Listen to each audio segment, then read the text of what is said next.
You ask Tiger to solve. This deals with linear equations with one unknown. The final result is x equals 1. Let's solve it step by step. Group all x terms on the left side of the equation. Subtract 20x from both sides. Group like terms.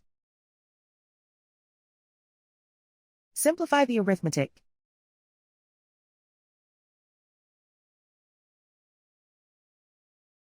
Group all constants on the right side of the equation. Subtract 15 from both sides. Simplify the arithmetic.